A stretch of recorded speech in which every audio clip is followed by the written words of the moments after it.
51వ కీర్తన మరి 16, 17 వచనాలు ఒకసారి చదువుకుందామా? 51వ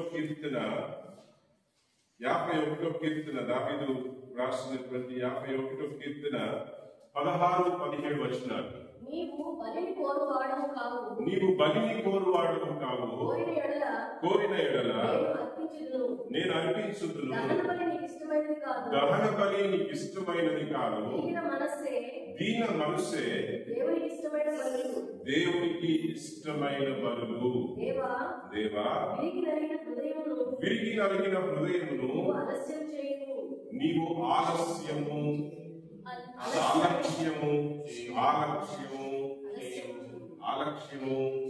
చేయవు. దేవునికి స్తోత్రం. హల్లెలూయా. ఇక్కడ ఈ కీర్తనకారుడు ఏం చెప్తున్నాడో జాగ్రత్తగా మనం గమనిద్దాం.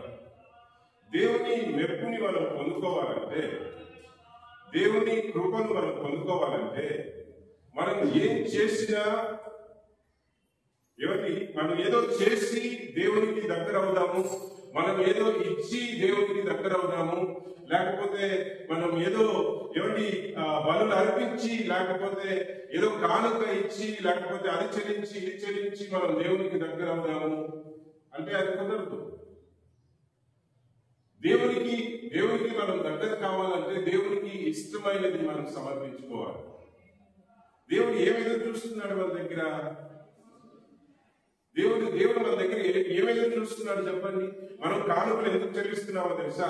మనం కృతజ్ఞత కలిగి ఉన్నాం కనుక మనం కానుకలు చెల్లిస్తున్నాం. దేవుడు కష్టించి పని చేయడానికి దేవుడు కృపనిచ్చాడు కనుక దేవుడు ఇచ్చిన వాటిలో 10వ వంతు ఆయనకి చెల్లించవలసింది. 10వ వంతు ఆయనకి కృతజ్ఞత పూర్వకముగా స్తోత్రములు చెల్లిస్తూ దేవుడు ఇచ్చినటువంటి కృపలను బట్టి, జ్ఞానమును బట్టి సంపాదించుకున్నాం కనుక ఆ కృపలను బట్టి దేవునికి నేను తిరిగి చెల్లిస్తున్నాను. కృతజ్ఞత భావము నేను కలిగి ఉన్నానని చూపించడానికి, లేదా దేవుని పట్ల మనలో ఉన్నటువంటి ప్రేమను వెల్లడిపరచడానికి మనం దశమ భాగము, లేకపోతే కానుకలు, లేకపోతే స్తుతులు ఇవన్నీ కూడా అర్పిస్తూ ఉంటారు. ఇవి ఇచ్చి మనం దేవునికి దగ్గర కావాలి, ఇవి ఇచ్చి దేవుని దగ్గర మనం ఏదో పొందుకోవాలి, ఇవి ఇచ్చి ఇలాంటివి మనం ఏదైనా చేసి, లేకపోతే ప్రియమైన దేవునికి దేవుని పనుల్లో పాల్పొందులు తీసుకుని నేను దేవునికి దగ్గర కావాలి అంటే కాదండి. ఇవన్నీ మనం ఎందుకు చేస్తాం? ఇవన్నీ మనం ఎందుకు ఇస్తాం? దేవుని ప్రేమిస్తున్నాం కనుక, దేవుని పట్ల కృతజ్ఞతలు కలుగున్నాం కనుక, దేవుని పట్ల మనం కలిగి ఉన్నటువంటి ఆప్యాయతను బట్టి ఆ ప్రేమను వెల్లడిపరచడానికి ఇవన్నీ మనం చేస్తాం. మందిరంలో పనులు కావచ్చు, ఆరాధన పాల్పనులు కావచ్చు, స్తుతులు కావచ్చు, కానుకలు కావచ్చు, దశభాగాలు కావచ్చు, ఇవన్నీ కూడా దేవుని పట్ల ఉండేటువంటి కృతజ్ఞత భావము, ప్రేమ, ఆప్యాయత, ఇవన్నిటిని బట్టి మనం దేవునికి అర్పించేటువంటి వారంగా మనం ఉంటాం. కానీ ఇవి అర్పిస్తే దేవుడు మనకు దగ్గర అవుతాడు అంటే that is not the thing. అది సరి అయిన విధం కాదండి. దేవునికి మనం దగ్గర కావాలంటే, దేవుని యొక్క ప్రసన్నత మన జీవితంలో మనం పొందుకోవాలంటే, దేవుని ఇక్కడ సూటిగా స్పష్టంగా మనందరితో మాట్లాడుతున్నారండి. ఎవరితో ఉంటారంటే, ప్రభు ఎవరికి దగ్గరగా ఉంటారంటే, దేవుని వాక్యం అందరిని గూర్చి దేవునికి తెలుసు. ఈ ప్రపంచంలో ఎంతమంది ఉన్నారో అందరిని గూర్చి దేవునికి బాగా తెలుసు. కానీ ఎవరికి దగ్గర అవుతారంటే వీరికి 17వ వచనం, విరిగిన మనస్సే దేవునికి ఇష్టమైన బలులు. దేవా, విరిగి నలిగిన హృదయమును నీవు ఆలస్యము చేయవు. అంటే దేవుడు తృణీకరించడు, దేవుడు తోసివేయడు. అలాంటి వారికి దేవుడు దగ్గర కావాలని ఆలోచన కలుగుతారట. ఇప్పుడు విరిగి నలిగిన హృదయము వాక్యంలో చూస్తే 3 విధాలుగా కనిపిస్తుంది. ఈ 3 కార్యములు, ఈ 3 విధములైన విరిగి నలిగిన హృదయమును గురించి ఈరోజు కొన్ని విషయాలు మీ ముందు పెట్టాలని ప్రేరేపించబడుతూ ఉన్నాం. మొదటి విషయం ఏంటి అంటే, మన జీవితంలో ఏమైనా కష్టాలు వచ్చాయి అనుకోండి, మన జీవితంలో ఏమైనా పరిస్థితులు తారుమారయ్యాయి అనుకోండి, అప్పుడు మనకి ఏం కలుగుతుంది? దుఃఖం, బాధ. హల్లెలూయా, హల్లెలూయా. అప్పుడు ఏం చేస్తాం? ఏమంటే సమీపంలో ఒకరు ఏమంటే ఉపవాసం ఉంటారు. ఇప్పుడు దేనికోసం ఉపవాసం ఉన్నారని చెప్పేసి మాట్లాడుతున్నటువంటి ఆ సందర్భంలో వారు చెప్పారు, వారికి కలిగినటువంటి కొన్ని పరిస్థితుల వలన, కొన్ని కష్టాల వలన ఏమంటే ఆ పరిస్థితులు చక్కబడే వరకు నేను ఉపవాసం ఉంటాను అని చెప్పి ఏమంటే మొక్కుబడి చేసుకుని ఒంటిపూట ఉపవాసం ఉంటూ ఏమంటే ప్రియమైన దేవుని కోసం, దేవుని యొక్క కృప కోసం కనిపెట్టుకుంటూ ఉన్నారు. మంచిదే, లేదని నేను చెప్పను. కానీ నేను వెంటనే ఏమంటే నాకు ప్రేరేపించబడి నేను చెప్పినటువంటి ఒక విషయం ఏంటి అంటే, ఉపవాసం అనేది ఎందుకు దేవుని కృప పొందడానికి కాదండి. ఉపవాసం అనేది ఎందుకంటే ప్రియమైన దేవునికి దగ్గర కావడానికి ఉపవాసం. హల్లెలూయా, హల్లెలూయా. మన పాపముల విషయమై ఏమిటి పశ్చాత్తాపము కలిగి పాపములు క్షమించబడినట్లుగా ఉపవాసం. ప్రియమైన దేవునికి దగ్గర కావాలని, దేవుని కూర్చున్నటువంటి అనుభవ జ్ఞానంలో ఎదగాలని, ప్రియమైన ఏమిటి అపవాది యొక్క క్రియలను లయపరిచేటువంటి దేవుని యొక్క శక్తిని మనం పొందుకోవాలని చెప్పి, ప్రియమైన దేవుని యొక్క శక్తిని, దేవుని యొక్క ప్రసన్నతలో మనం ఎదగాలని చెప్పి, ప్రియమైన ఉపవాసం ఉండడంలో అర్థం ఉంటుంది. వాక్యంలో మనం చూసేటువంటి ఉపవాసాలు చాలా వరకు కూడా పరిస్థితుల కోసం కాదండి. ప్రియమైన దేవునికి అనుకూలమైన జీవితము, దేవునికి దగ్గరయ్యేటువంటి విషయంలోనే ఉపవాసం. అది బిబ్లికల్ ఫాస్టింగ్ అంటాం మనం. దేవునికి వాక్యానుసారమైన, దేవునికి అనుకూలమైన ఉపవాసము అని చెప్తూ ఉంటాం అని చెప్పాను వారికి. అప్పుడు మన జీవితంలో మనకు కొన్ని అవసరాలు వచ్చినప్పుడు, కష్టాలు వచ్చినప్పుడు మనకి ఏం కలుగుతుంది? దుఃఖం కలుగుతుంది. దుఃఖం కలిగినప్పుడు, బాధలు కలిగినప్పుడు, ఆ బాధలు భరించలేక మనం ఏం చేస్తాం? ప్రభు సన్నిధిలోనికి వెళ్తాం.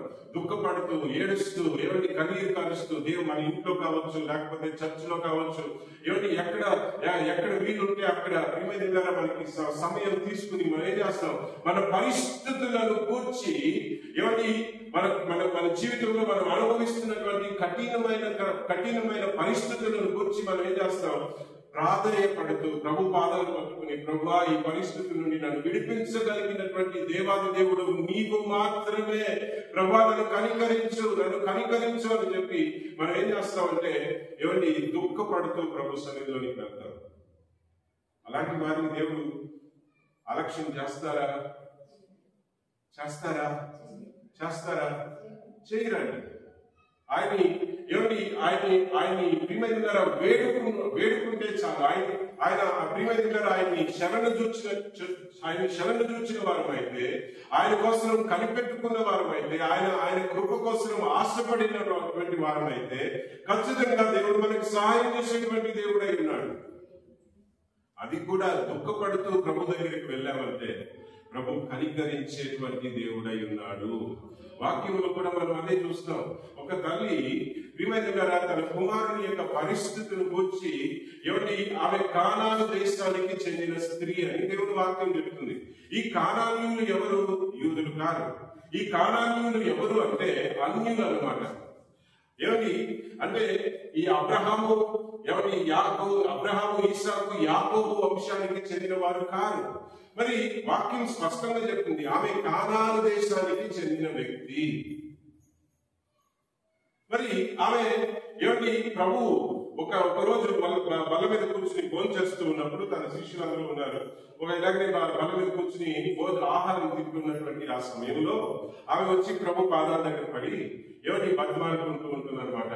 ప్రభువా నా కుమారుడిని కనికరించు, ప్రభువా కనికరించు నాయన, ప్రభువా కనికరించు నాయన, ఏమిటి కనికరించు అని చెప్పి బతిమాలుకుంటూ ఉంటుంది. ప్రభు పట్టించుకోరు.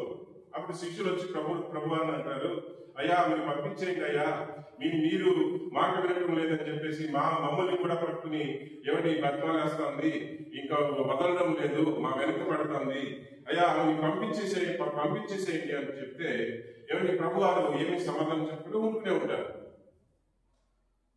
తర్వాత మళ్ళా ప్రభు పాదాల దగ్గరికి వెళ్ళి ప్రభు కనికరించు నాయన అని చెప్పేసి ఏమిటి ఆమె ప్రాధేయపడుతున్నటువంటి ప్రియమైన పరిస్థితుల్లో ఏమిటి అక్కడ వాక్యం ఏం చెప్తుందంటే ప్రభు అంటారు, అమ్మా నేను ఏమండి ఇశ్రాయేలు తప్పిపోయిన ఇశ్రాయేలు ప్రజల కోసం నేను వచ్చాను కదా, మీకోసం నేను రాలేదు కదా అని చెప్పి ప్రభు అంటారు.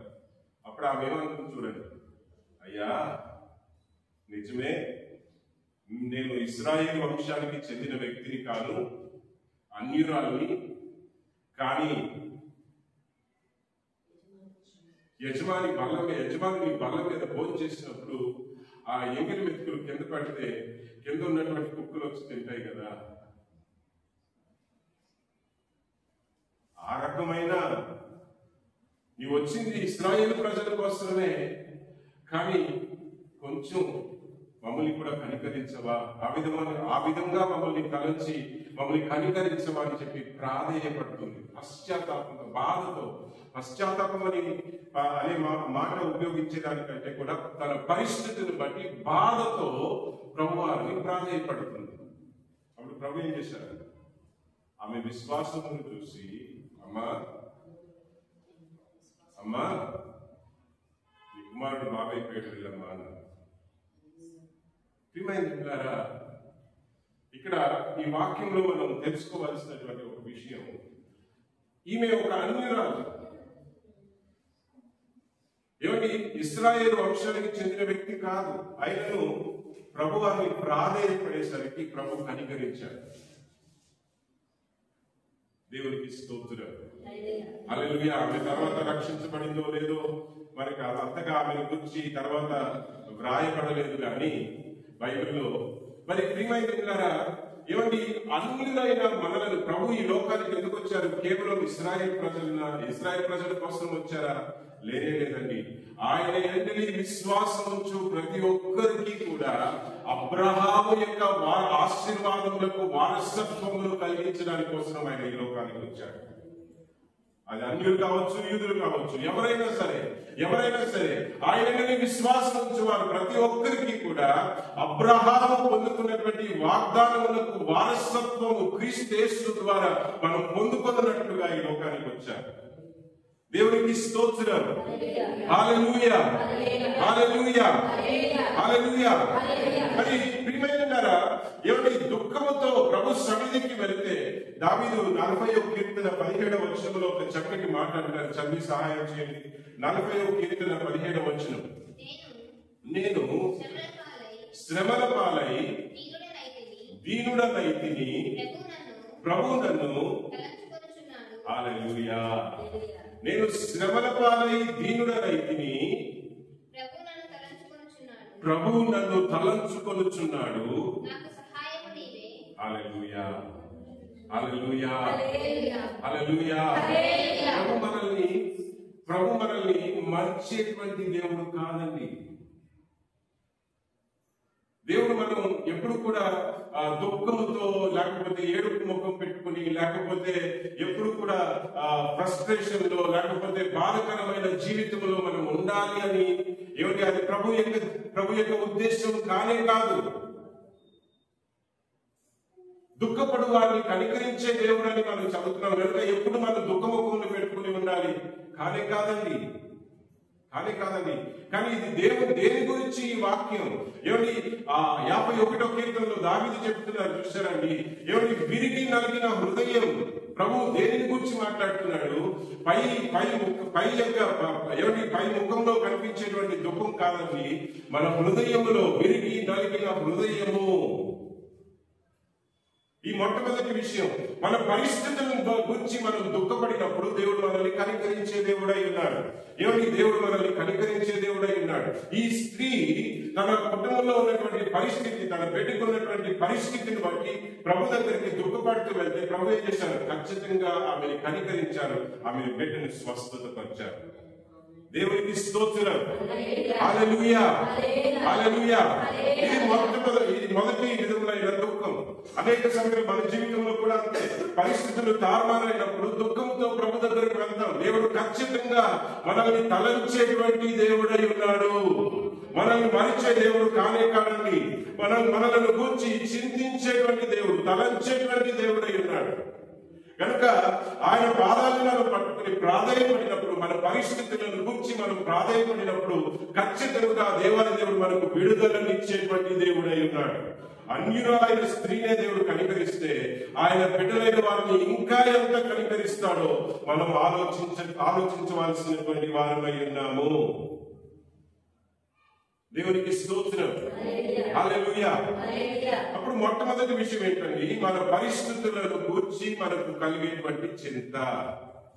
పరిస్థితులను గూర్చి మనం చింతించి ప్రభువారిని, అనేక సమయంలో మనకి ఎవరు సహాయం చేస్తారా, బయట ఎక్కడైనా మనకు సహాయం అందుతుందా, మనుషులు మనకు సహాయం చేస్తారా, లేకపోతే ప్రియమైన వారి మీద వీరి మీద, లేకపోతే మన ఆస్తుల మీద, లేకపోతే మన జ్ఞానం మీద, లేకపోతే మన అంగబలం కండబలం మీద, లేకపోతే ప్రియమైన లోకం మీదనో ఏమిటి మనం ఆధారపడుతూ ఉంటాం. ఏమండి మన ఏ పరిస్థితులకైనాను మన దేవుడు మనకు చాలిన దేవుడై ఉన్నాడు. ఏం చెప్పండి, ఏం చెప్పండి? ముందు ఎక్కడికి వెళ్ళాలి? మనం ముందు ఎక్కడికి వెళ్ళాలి?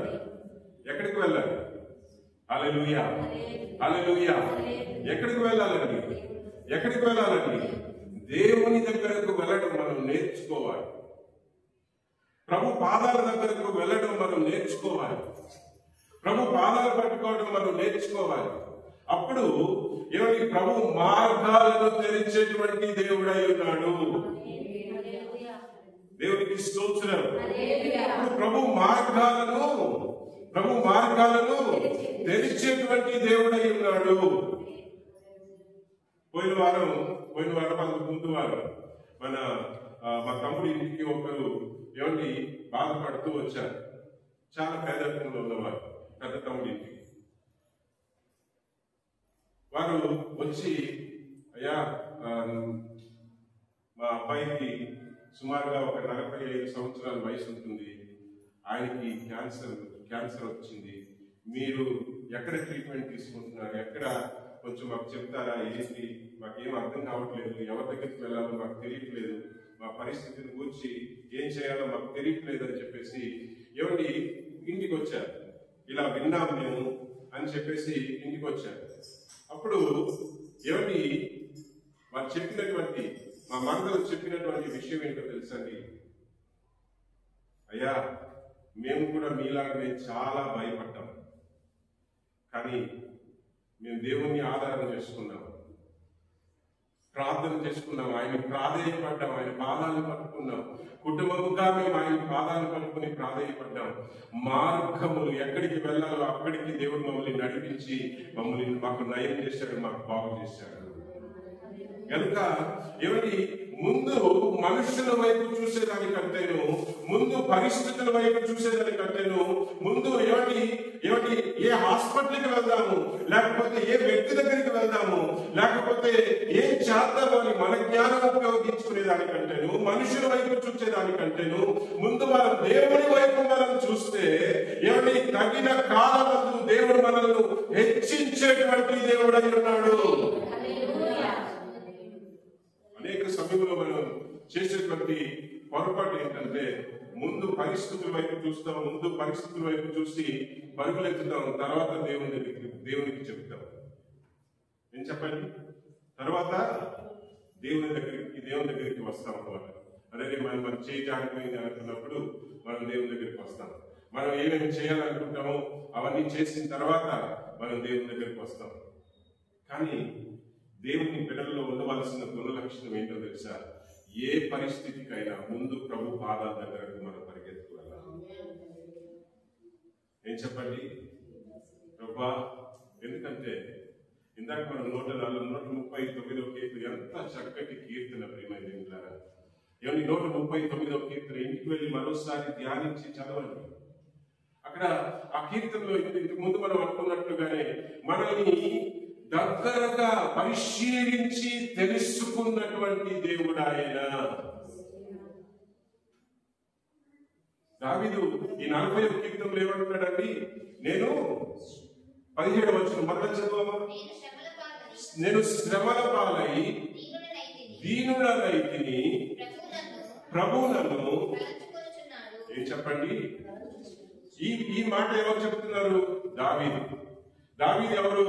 దేవుని నమ్ముకున్న బిడ్డ, చిన్నప్పటి నుండి దేవుని మీద ఆధారపడి పెరిగినటువంటి బిడ్డ, దేవుని మీద విశ్వాసం కలిగినటువంటి ఒక వ్యక్తి. ఈ వ్యక్తి ఏమంటున్నాడు? నేను శ్రమల పాలయ్యాను, నేను నలిగిపోయాను, నేను నానా విధములుగా బాధించబడ్డాను, నేను బాధించబడి నలిగిపోయి శ్రమల పాలైపోతుంటే దేవుడు నన్ను గూర్చి ఏం చెప్పండి? ముందేమంటున్నాడు? నేను దేవుని వేడుకున్నాను అంటున్నాడా? లేకపోతే దేవుడు నన్ను గూర్చి, నేను ఈ పరిస్థితిలో ఉండి కూడా దేవుడు నన్ను ఏం చేస్తున్నాడంట? దేవుడు నన్ను గూర్చి, హల్లెలూయా. ఈ మాటకి అర్థం ఏంటి? ముందు అంటున్నాడు దేవుడు నన్ను గూర్చి తలంచుకొనుచున్నాడు అంటున్నాడు. తర్వాత అంటున్నాడు నన్ను గూర్చి తలంచుకొనుచున్నటువంటి నా దేవునికి నేను ప్రాధేయపడ్డాను. నీవు నమ్ముతున్నావా? ఈరోజు నీ దేవుడు నిన్ను గూర్చి తలంచుకొనుచున్నాడు. ఎంతమంది నమ్ముతున్నారు? ఈరోజు ఎంతమంది నమ్ముతున్నారు? Your God is concerned about you.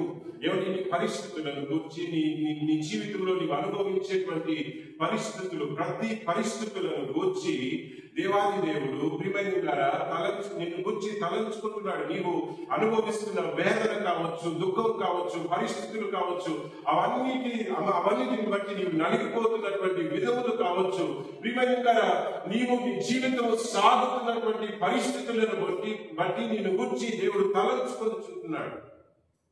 కానీ నీవు ఎవరి మీద ఆనుకున్నావు అనేది ప్రశ్న. నీ మనస్సు ఎక్కడికి వెళ్తుంది? ఇప్పుడు సౌలు పరిస్థితి ఏంటో, సౌలు తిరస్కరించబడడానికి, సౌలు ఎవరి రాజుగా తిరస్కరించబడడానికి ముఖ్యమైన అనేక కారణాలు ఉన్నాయి. కానీ ముఖ్యమైన కారణం ఒకటి ఏంటో తెలుసండి. ఒకరోజు ఇశ్రాయేలు ప్రజలకును వారి శత్రువులకును యుద్ధం జరుగుతుంది. యుద్ధ భూమిలో ఉన్నారన్నమాట.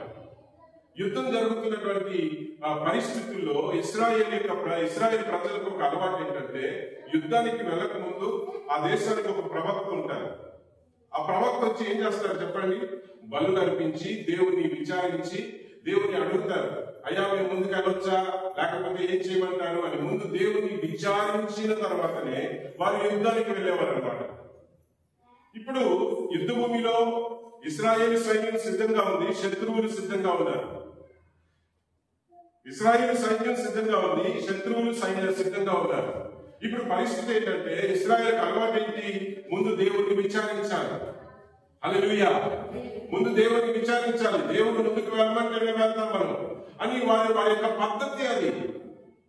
మోషే ద్వారా, యెహోషువ ద్వారా వారి ముందు తర్వాత వచ్చినటువంటి ప్రవక్తల ద్వారా వారికి నియమించినటువంటి పద్ధతులు అవి. అప్పుడు ఆ కాలంలో సమూయేలు ప్రవక్త ఉన్నారండి. ఆయన రావడం కొంచెం ఆలస్యం అయిపోయింది అంతే. ఆయన రావడం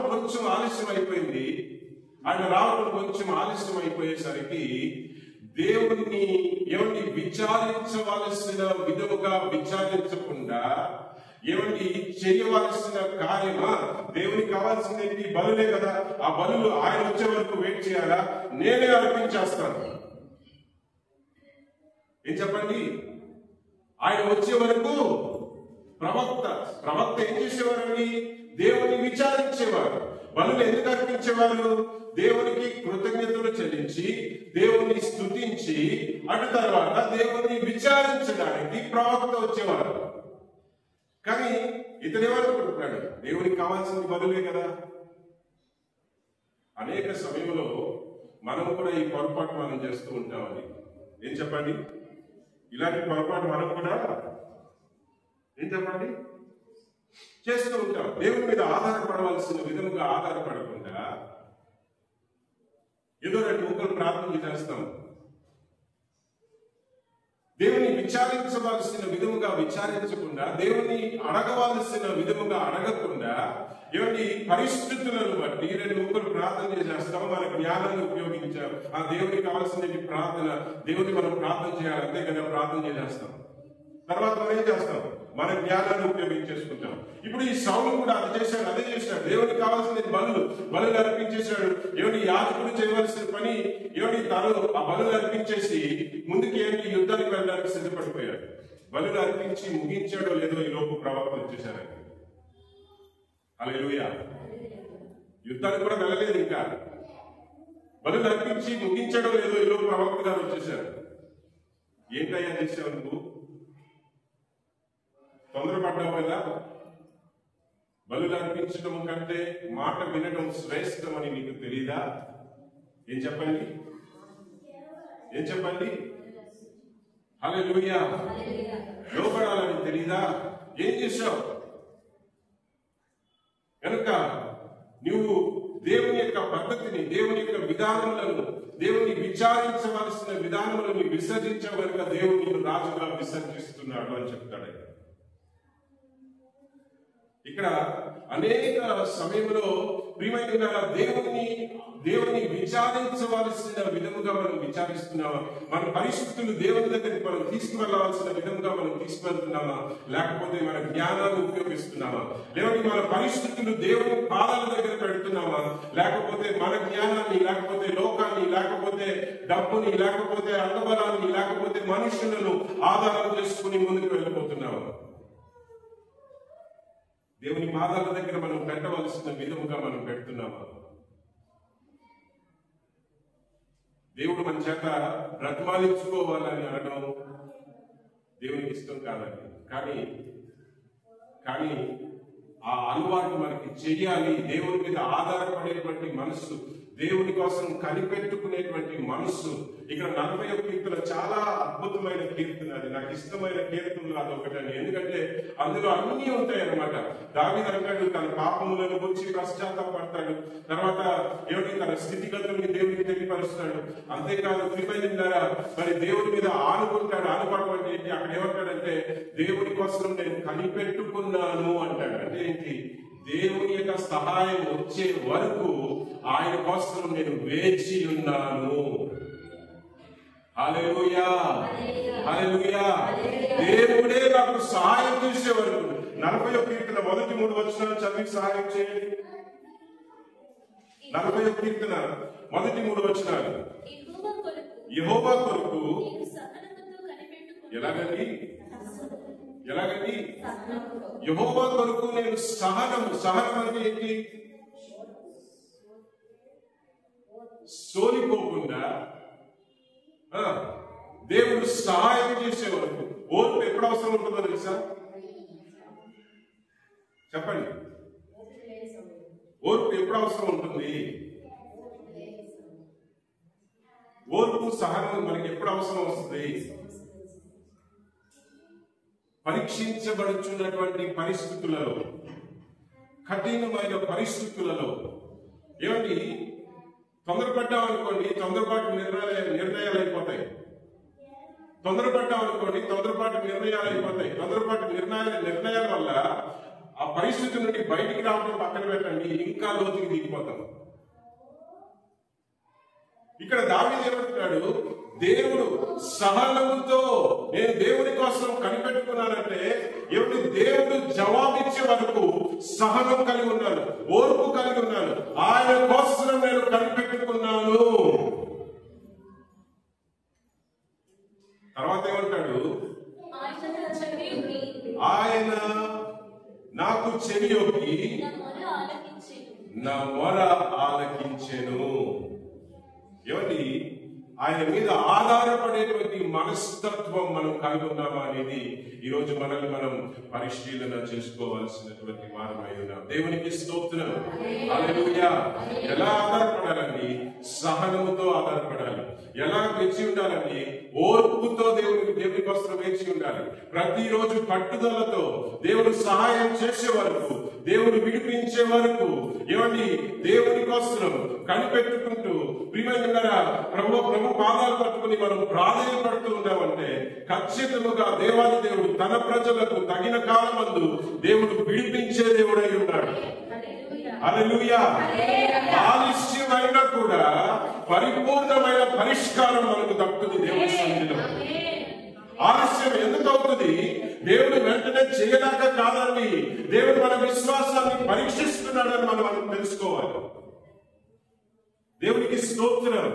దేవుడు మనల్ని శోధించడు కానీ మన విశ్వాసాన్ని పరీక్షించేటువంటి దేవుడై ఉన్నాడు. కొంతమంది ఏమంటే అక్కడే మనకు తెలిసిపోతుంది, మనకి సహనం ఉందా, ఓర్పు ఉందా.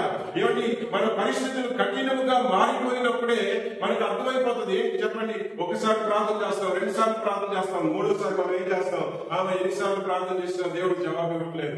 ఏమంటే నువ్వు అడగవలసిన విధముగా నీవు అడిగావా? దేవునికి స్తోత్రం. నీవు పట్టుదలతో ప్రభు పాదాలని నీవు పట్టుకుని వేడు. ఎందుకంటే ఇది మన మంచి కోసమే దేవుడు ఆలస్యం చేస్తున్నాడు. ఎందుకంటే ప్రతి విషయంలో కూడా మనం తెలుసుకోవాల్సిన ఒక విషయం, మనం గ్రహించవలసిన ఒక విషయం ఏంటంటే పర్మనెంట్ సొల్యూషన్ అనేది ఈ లోకం ఇచ్చేది టెంపరరీ సొల్యూషన్. హల్లెలూయా. బయట ప్రపంచం ఇచ్చేది ఏం చెప్పండి? తాత్కాలికమైన పరిష్కారం. మనకి శాశ్వతమైన పరిష్కారం కావాలా, తాత్కాలికమైన పరిష్కారం కావాలా? మన జ్ఞానాన్ని ఉపయోగించినప్పుడు, ఏమంటే మన తెలివితేటలు ఉపయోగించినప్పుడు, లేకపోతే లోకమును మనం ఆధారం చేసుకున్నప్పుడు అది పర్మనెంట్ సొల్యూషన్ కాదండి. ఏమంటే ఒక్కొక్కసారి ఏమంటే పరిష్కారం వచ్చినట్లు మనకు అనిపిస్తుంది, కానీ ఇంకా గోతుల్లో దిగజారిపోతూ ఉంటాం. కానీ దేవుని సన్నిధిలో దేవుని కోసం మనం కనిపెట్టామనుకోండి, దేవుని కోసం సహనముతో మనం కనిపెట్టామనుకోండి, శాశ్వతమైన పరిష్కారం. హల్లెలూయా, హల్లెలూయా. ఇశ్రాయేలు ప్రజలు ఎర్ర సముద్రం వైపు ప్రయాణమై వెళ్ళమని మోషేకి దేవుడు ఆజ్ఞ ఇచ్చినప్పుడు ఏమండి వారి గుడారాల్లో పస్కా పండుగను ఆచరించిన తర్వాత మరుసటి రోజు ఎర్ర సముద్రం వైపు ప్రయాణమై వెళ్తున్నారు. కొంచెం దూరం వెళ్ళిన వెంటనే ఏమంటే వెనకాల గొప్ప సైన్యం తరుముతున్నట్లుగా గుర్రాల శబ్దం వినిపిస్తుంటే వెనక్కి తిరిగి చూస్తే ప్రియమైన అక్కడ ఎవరు కనిపిస్తున్నారంటే ఫరో సైన్యం కనిపిస్తుందండి. హల్లెలూయా. ఫరో సైన్యం కనిపిస్తుంది. ఎవరి ముందుకి ఇంకా ప్రయాణం వెళ్తే ఎర్ర సముద్రం కనిపిస్తుంది. ఇశ్రాయేలు ప్రజలు కలవరపడుతున్నారు, తొందరపాటు మాటలు మాట్లాడేస్తున్నారు. అయ్యో మేము ఇక్కడ చావడానికి, ఐగుప్తులో సమాధం లేక మేము ఇక్కడ ఎవరి సముద్రం ఒడ్డున చావడానికి కోసం మమ్మల్ని ఇక్కడ తీసుకొచ్చేవాళ్ళని సనుక్కునే వాళ్ళు సనుక్కుంటున్నారు, కొనుక్కునే వాళ్ళు కొనుక్కుంటున్నారు, తిరగబడే వాళ్ళు తిరగబడుతున్నారు. కానీ మోషే దేవుడు చెప్పిన మాట మీద నమ్మకం ఉంచాడు. మోషే దేవుని కోసం కనిపెట్టాడు.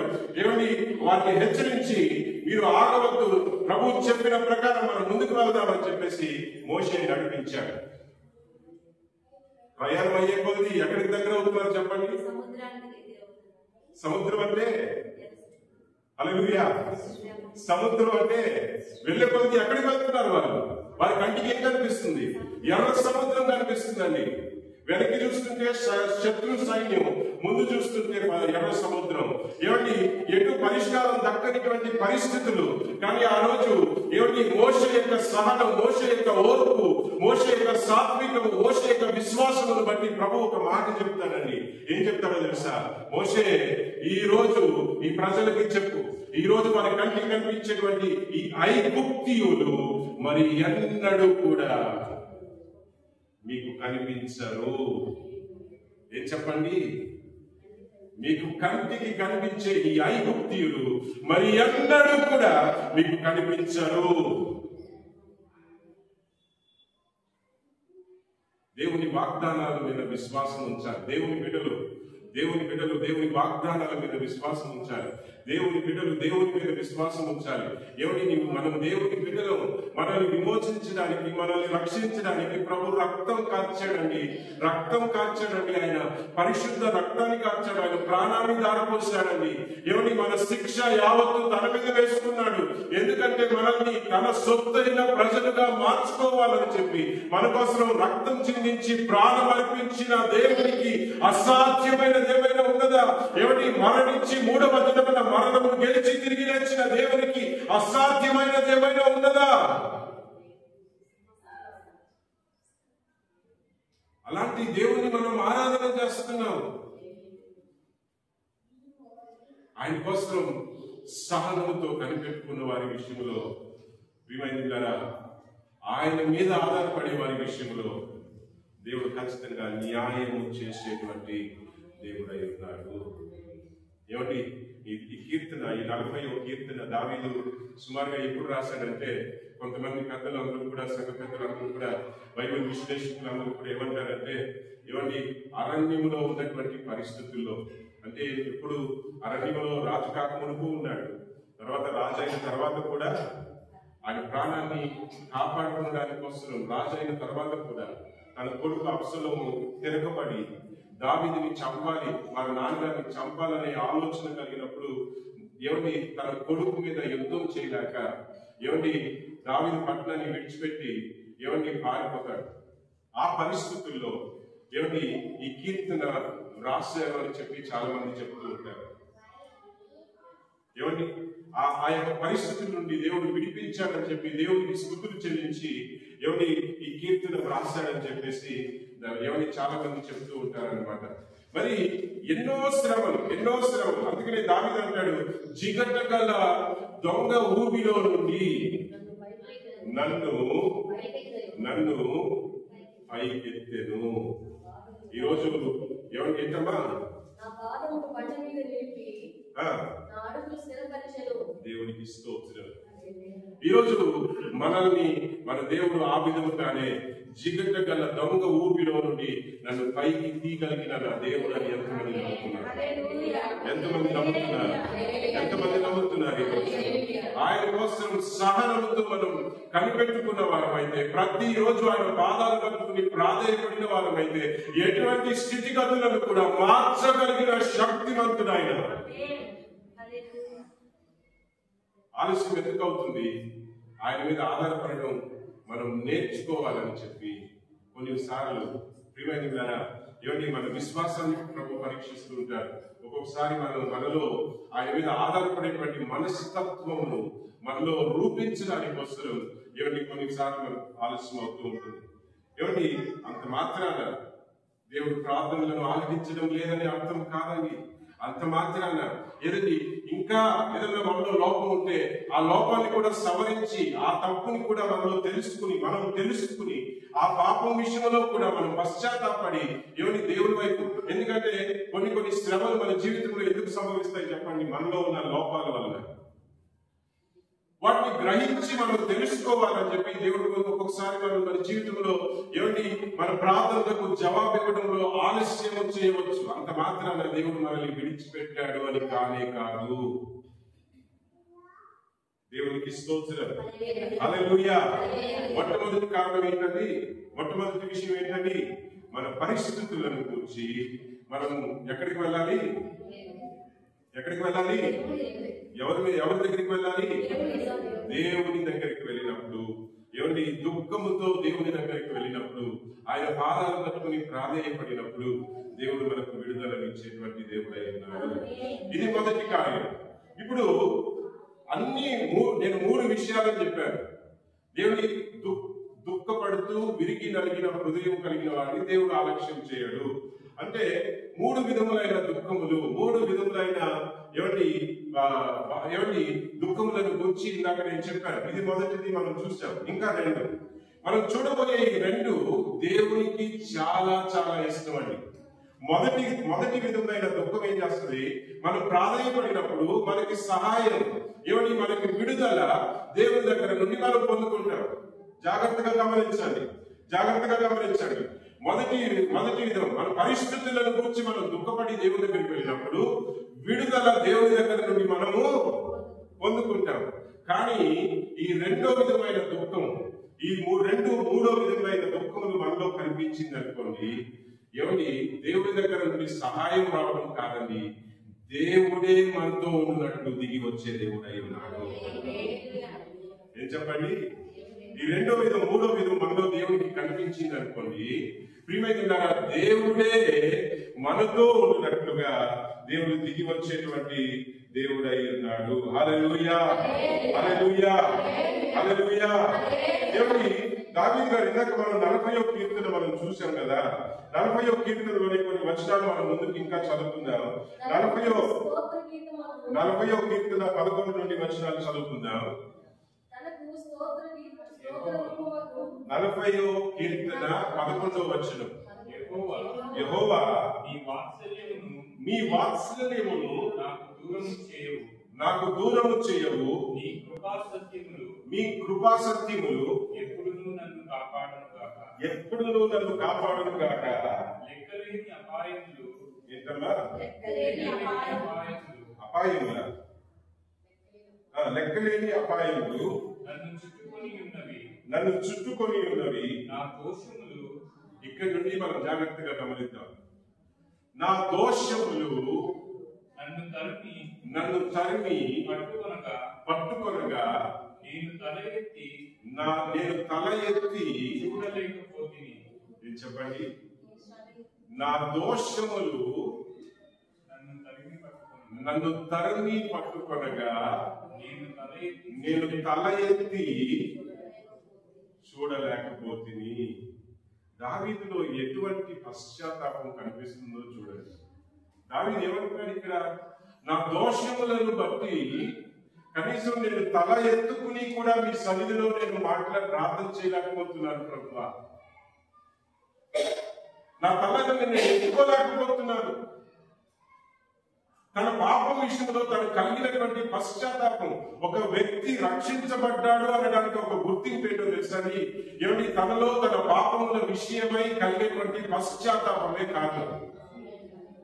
అద్భుతాలు ప్రతి ఒక్కరికి జరుగుతుంది. హల్లెలూయా.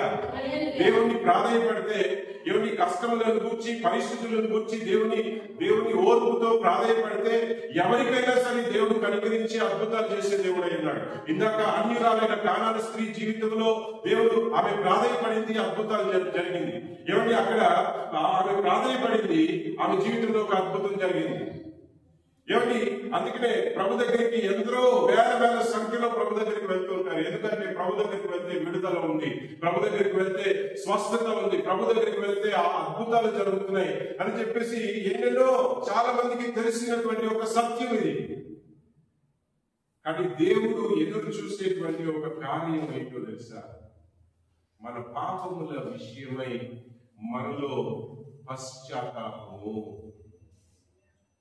దావీదు చెప్పే విరిగి నలిగిన హృదయం ఇదేనండి. పాపముల విషయమై పశ్చాత్తాపము.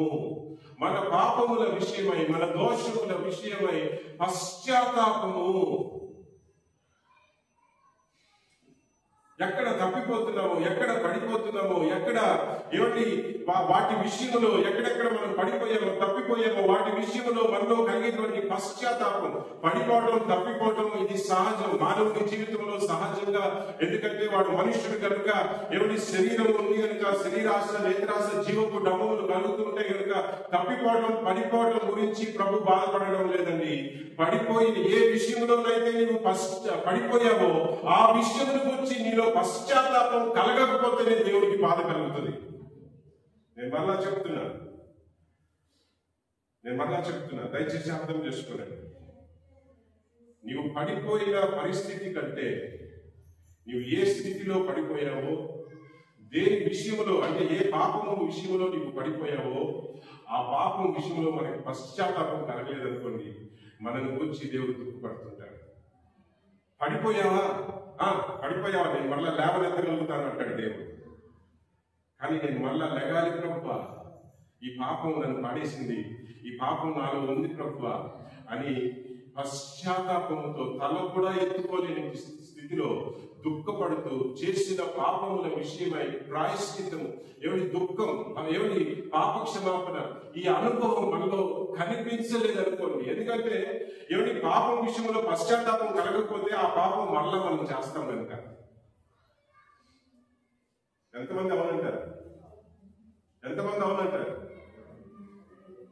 కొంతమంది అంటారు, చూసారా, ఏదో ఒకటి జరిగిపోయింది అండి. ఎలాగా ఏంటి బ్రదర్ ఇలా అన్నారంట కదా, ఏంటి సిస్టర్ ఇలా మాట్లాడారంట కదా, ఏదో జరిగిపోయింది లేండి, తప్పుగా అనుకోవద్దు. అది కాదండి. హల్లెలూయా.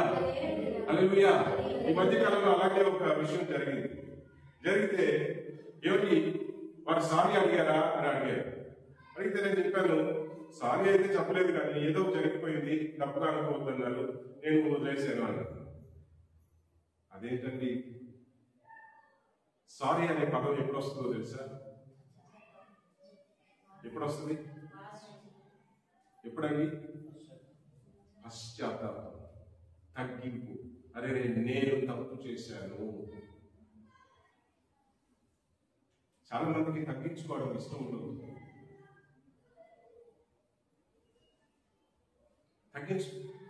తగ్గించుకోవడం ఇష్టం ఉండదు. అలాంటి వారికి కృప దొరకాలి అంటే ఎలా దొరుకుతుంది? గర్విష్ఠుల్ని, మన తప్పుల్ని మనం ఒప్పుకునేటువంటి స్థితిలో మనం కనిపించలేదనుకోండి, మన తప్పులను కూర్చి మన తప్పులను కూర్చి మనం దుఃఖపడమంటున్నాడు దేవుడు. ఎందుకు దుఃఖపడాలో తెలుసండి? మనం చేసిన తప్పును మనకి గ్రహింపు కలిగినప్పుడు, ఇది పాపం మనకు తెలుసుకున్నప్పుడు మనకి దుఃఖం కలుగుతుంది. అదే నేను చేయరాని పనులు నేను చేసేసానే అనేటువంటి ఒక పరిస్థితి మనలో ఏర్పడుతుంది. అది ఏర్పడలేదనుకోండి, అది తప్పని ఇంకా గ్రహింపు రాలేదు అని అర్థం అనమాట. వాళ్ళు ఏం చేస్తారు తెలుసండి? మరలా అదే తప్పులో ఒక్కొక్కసారి మనం ఏం చేస్తామో తెలుసా? కష్టాలను గురించి ప్రార్థన చేస్తాం. ఆ కష్టం ఎందుకు వచ్చిందో, ఆ కారణం ఏంటో, ఏ తప్పు చేస్తే, ఏ పాపం చేస్తే ఈ శ్రమలో మనం పడ్డామో ఆ పాపమును గురించి చింతించడం మనలో రాదు. మనం ఏం చేస్తాం? ప్రభా, ఈ కష్టం నుండి విడిపించునైనా, ఈ వ్యాధి నుండి తప్పించునైనా, ఈ బాధల నుండి, ఈ పరిస్థితుల నుండి మమ్మల్ని లేవనెత్తండి ప్రభా, లేవనెత్తండి ప్రభా అని ప్రాధాన్యపడతాం. కానీ ఎందుకు ఈ పరిస్థితి వచ్చిందనే గ్రహింపు మనలో వచ్చిందా? ప్రభా, నేను ఈ తప్పు చేశాను. దావీదు అంటున్నాడు మొదటి 3 వచనాల్లోనే అన్నాడు, జిగట గల దొంగ ఊబిలో నేను చిక్కుకున్నానయ్యా. ఏం చెప్పండి? జిగట గల దొంగ ఊబిలో, నాశనకరమైన గుంటలో నేను చిక్కుకున్నాను. అప్పుడు దావీదు ఏం చేశాడట? దావీదు ఆ మొదటి 3 వచనాలకి వివరణ మిగతా వచనాలని. హల్లెలూయా. ఈ మొదటి 3 వచనాలు ఆ మొత్తం కీర్తనలో ఏముందో రాబోతుందో సూచన అన్నమాట. ఆయన అంటున్నాడు, నేను దొంగ ఊపిలో చిక్కుకున్నాను, నాశనకరమైన గుంటలో నేను పడడానికి కారణం ఏంటి? ఇక్కడ కనిపిస్తుంది. ఎన్నో వచనంలో? 12వ వచనంలో కనిపిస్తుంది. ఆ గుంటలో పడడానికి కారణం ఏంటి? ఆ దొంగ ఊపిలో చిక్కుకునడానికి కారణం ఏంటి? నా దోషం.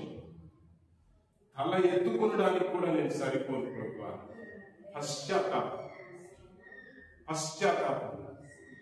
పశ్చాత్తాపం ప్రియమైన పిల్లరా. హల్లెలూయా. యెషయా గ్రంథంలో కొన్ని వచనాలు మనం చదువుకుందామా?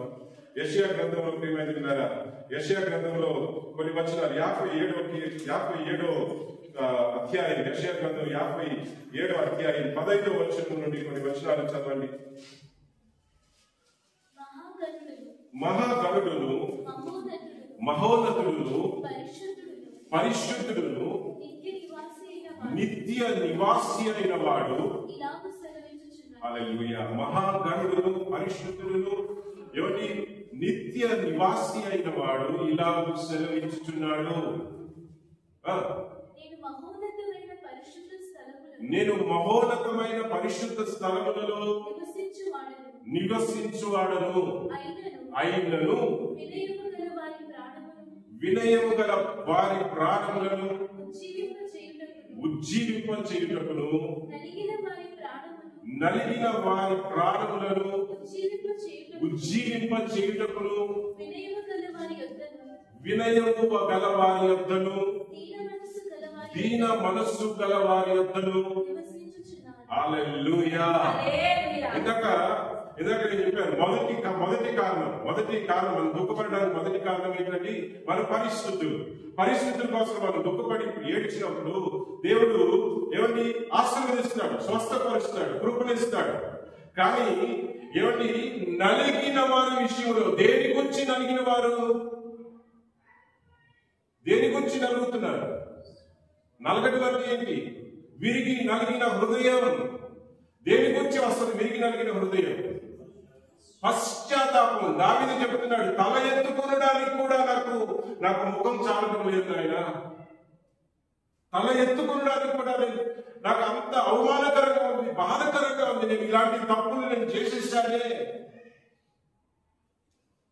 ఈ రెండో విధమైన దుఃఖం ఉంది చూసారండి, మారు మనసు ఉంది చూసారండి. మొదటిది మారు మనసు అని చెప్పలా, అవసరముల కోసం బాధపడుతూ ప్రాధేయపడడం. రెండోది ఇక్కడ మారు మనసు, మారు మనసుకు తగిన దుఃఖం, పశ్చాత్తాపం. ఇక్కడ అలాంటి హృదయం కలిగిన వారు ఏమిటి అలాంటి హృదయంతో ప్రభు పాదాన్ని పట్టుకున్న వారు ఏమిటి వారికి ఏం కలుగుతుందో తెలుసా? ఆశీర్వాదం కాదని ప్రభువే వారితో కలిసి ఉండడానికి దిగి వచ్చే దేవుడై ఉన్నాడు. వాక్యం అదే కదా చెప్తుంది, వాక్యం అదే కదా చెప్తుంది. మన పాపముల విషయమై మనం ఎప్పుడైతే పశ్చాత్తాపము పడి విరిగి నలిగిన హృదయం మనం కలిగి దేవుని వైపు చూడడం మనం ఎప్పుడైతే ప్రభువా నేను పాపినినైనా, నేను పాపిని ప్రభువా నన్ను కనికరించు, నేను దౌర్భాగ్యులను దౌర్భాగ్యులని ప్రభువా, నేను చేయరాని కార్యములు నేను చేసేసాను ప్రభువా.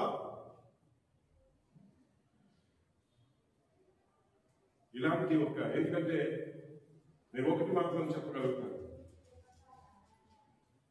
వాక్యం చెప్తుంది కనుక నేను చెప్పగలుగుతున్నాను, దేవుడు చెప్పాడు కనుక నేను చెప్పగలుగుతున్నాను. ఇలాంటి పశ్చాత్తాపంతో కూడిన నలిగిన హృదయం కలిగిన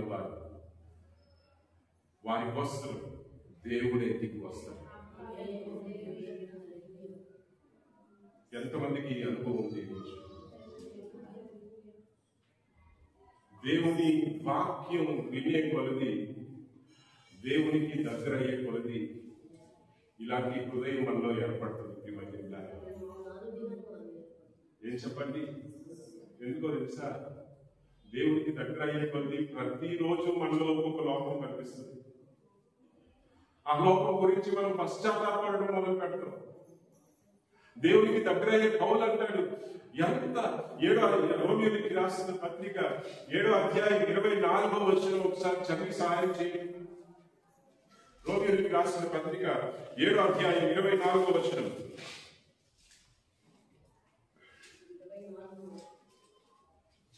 రోమీయులకు రాసిన పత్రిక, అయ్యో నేను ఎంత దౌర్భాగ్యుడను, ఇటు మరణమునకు లోనకు శరీరము నుండి నన్ను ఎవరు విడిపించును? పౌలు చెప్తున్నటువంటి మాట ఇది. పౌలు చెప్తున్నటువంటి మాట ఏం చెప్తున్నాడు? అయ్యో నేను ఎంత దౌర్భాగ్యుడను. ఈ పత్రిక రాసేసరికి పౌలు గారు తన జీవితంలో దేవుని ద్వారా, పరిశుద్ధాత్మ ద్వారా ఎన్నో అద్భుతాలు చూశాడు. ఎంతో కాలం సేవ పరిచయం కూడా చేసిన తర్వాత ఈ పత్రిక రాశాడండి. దేవునితో అనుభవం కలిగినటువంటి వ్యక్తి, దేవునితో నడిచినటువంటి వ్యక్తి, దేవుని ఆత్మ ఎంత బలముగా ఆయన అభిషేకం కలిగి ఉన్నారంటే, దేవుని ఆత్మ అభిషేకం ఆయన నీడలో వ్యాధిగ్రస్తులు వస్తుంటే స్వస్థత పడుతున్నారు. ఆయన చేయి కూడా పెట్టాల్సిన పని లేదు. ఆ వ్యక్తి చెబుతున్నాడు, ఏమిటి? దేవునితో సహవాసం చేసే కొలది ఆయన కనిపిస్తుందంట. 7వ అధ్యాయం మీరు ఇంటికి వెళ్ళి చదవండి. ఏమిటి? ఆయన కనిపిస్తుందంట. ఆయన అంటాడు, నాలో వేరొక నియమం కనిపిస్తుంది నాయన, నాలో వేరొక నియమం. ఆ నియమం ఏంటంటే పాపపు నియమము.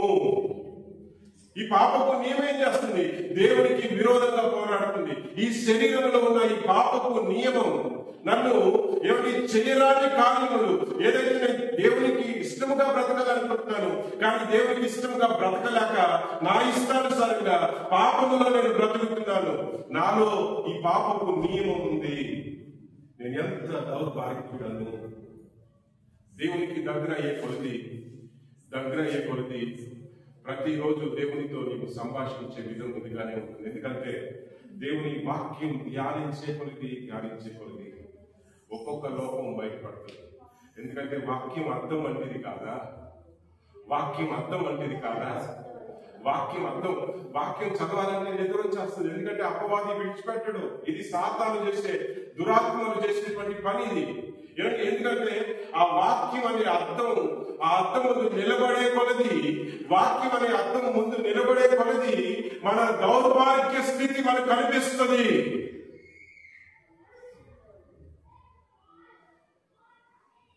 పశ్చాత్తాపం ఏర్పడుతుంది. పౌలు గారు చెప్తున్నాడు, నేను ఎంత దౌర్భాగ్యుడు, ఈ శరీరం మరణానికి లోనైనటువంటి ఈ శరీరం నాకు ఉంది కదా, ఈ శరీరం మరణానికి లోనైనటువంటి ఈ శరీరం నుండి నన్ను తప్పించేవారు ఎవరు?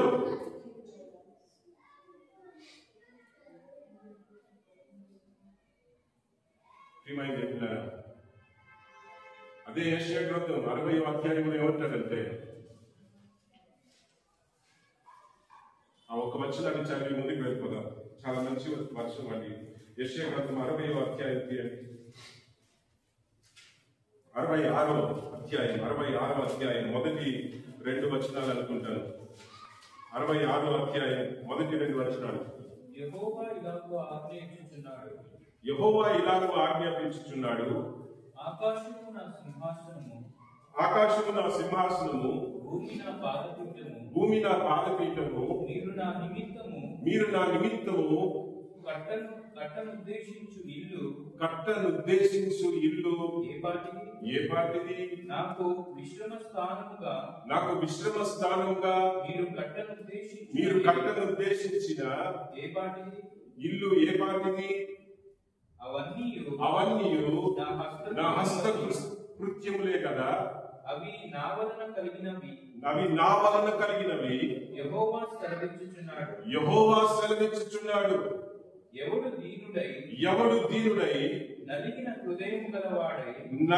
హృదయము గలవాడై నా మాట విని వణుకుచుండునో. దేవునికి